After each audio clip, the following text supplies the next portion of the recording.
রবিবার মানেই বাড়িতে পাঁঠার মাংস আসবে। তবে মটন দিয়ে হয় ঝোল আর না হয় মটন কষা ছাড়া আর নতুন কি বানানো যায় ভাবছেন?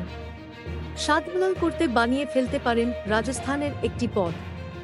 নাম জংলি মটন।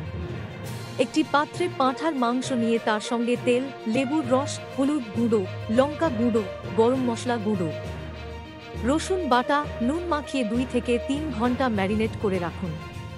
একটি পাত্রে জল গরম করে তাতে শুকনো লঙ্কা, এলাচ, গোলমরিচ, গোটা ধনে দিন। এবার তা ফুটে উঠলে জলটা ছেঁকে নিন। জলে ফোটানো গোটা গোটা মশলা একসঙ্গে মিক্সিতে বেটে নিন। এরপর কড়াইতে সরষের তেল গরম করে তেজপাতা, গোটা গোলমরিচ, দারচিনি, গোটা জিরে দিন। এরপর এতে পেঁয়াজ কুচি দিয়ে লালচে করে ভেজে নিন। পেঁয়াজ সোনালি হয়ে এলে রসুন বাটা দিয়ে আবার কিছুক্ষণ নেড়ে নিন। এবার এতে ম্যারিনেশন করা মাংস দিয়ে অল্প আঁচে ভালো করে কষিয়ে নিন। কষানোর পর জল শুকিয়ে মাখো মাখো হয়ে সামান্য জল দিয়ে মটনে সেদ্ধ হতে দিন। আধসেদ্ধ হয়ে এলে বাটা মশলা মিশিয়ে নিন। এবার আধ ঘন্টা মতো ঢিমে আঁচে রেখে ফুটতে দিন।